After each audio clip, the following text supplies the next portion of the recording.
Yeah. Good morning, everybody. It's Bill Provost this morning with one and only Richie Perez.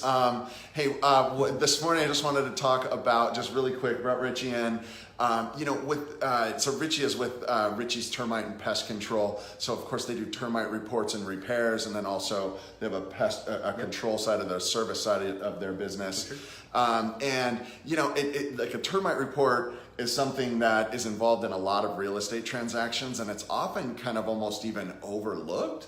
I see it sometimes where it's like this thing that gets done at the very end, and it can come with some little bombs that can throw a wrench into timing and plans and whatnot. So I just wanted to have Richie come in. He's been doing it for years, and just give us a little bit of a breakdown. Actually, I'm going to tag him really quick. Facebook freaks me out. It recognized you. That's crazy. So anyway, just talk to us a little bit about that. Well, on that first part, I'd say, Bill, is when you wait till you open an escrow, right? And then somewhere along the lines, we're not doing termite or something like that, or seller doesn't want to do it and it's in the contract. But then somewhere along the lines, a home inspection comes in. And that's usually about 1 to 2 weeks into the opening of escrow. Right. And then the home inspector says, there's looks like termites there. And then all of a sudden now we prompt an inspection. Right. Now we're getting down to the wire, and that gets things a little uncomfortable for people, and they begin to get a little stressed out. And that termite inspection comes back with some findings, and now it's time to start getting that going, and that escrow window's starting to close a little more, and people start to stress. So my thought on that is just get that inspection done. Typically an inspection can go from free to $150. Ours are $85. We bill the escrow, we waive the inspection fee if we happen to do any work on that property.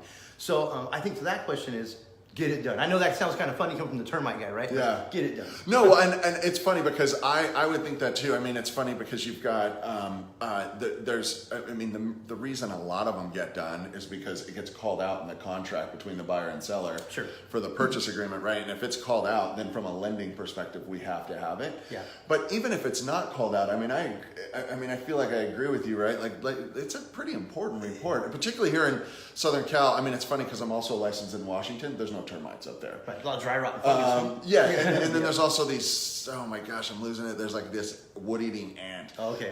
But termites down here are something that is a big deal, right? Yeah. In fact, I'm going to go be later teaching a class on termites and what to expect in Southern California when you list homes, and that's important to know. Yeah. And what cost can be expected, because when it comes down to the bottom line in real estate, an owner selling is looking for their net. What's my net going to be? So the better we're educated on what we can expect with termites, what kind of prices you can expect to see out there in the market, I feel better that the real estate agent is in a better position to offer their client, or at least speak to their client, on a more solid level, I guess I want to say. So here's what your cost potentially can be. Yeah. They may not be that, but let's at least brace for that. And if we come under that, everyone's going to be happy. I love it. And you open that escrow up. You get your favorite termite inspector in there. Get a report, a good report going. And I think you're ahead of the game there instead of being behind the game. Because most of the time, I don't know. You probably work with a lot of buyers doing lending. Most of the time, they want that termite inspection. Yeah. And if a seller's saying, I'm not doing termite inspection, just my thought, I could be wrong on this, but I think that spooks a buyer a little bit. Yeah. Why aren't you willing to do that termite inspection? So you don't want to do that report, huh? Yeah, that's gotta mean something.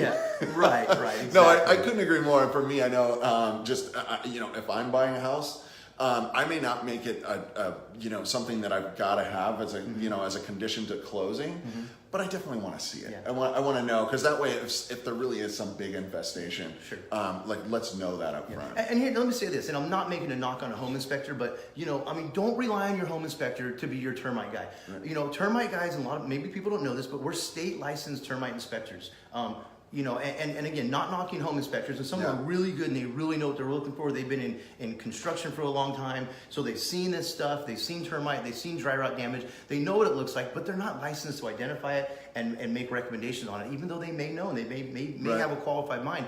But I would say to a buyer, what I'm saying, I'm kind of going along on this, is don't rely on your home inspector to be your termite and dry rot specialist. Right, yeah, that's a great point. And quite frankly, I can't speak for home inspectors, but I would think home inspectors are almost assuming there's going to be a termite report. So if something's glaring, then they're going to point it out in most cases. But they're not really going looking for it, I guess. That's true. So anyway, all right, cool. Very true. Well, man, I appreciate you stopping in. Thank you. Thank you very much. All right, guys. We'll be back next week with another topic. Ed Kennedy, I see you just tagged Richie's Termite. Thank you, sir. He appreciates that. All right, we'll see you all next week. Appreciate it.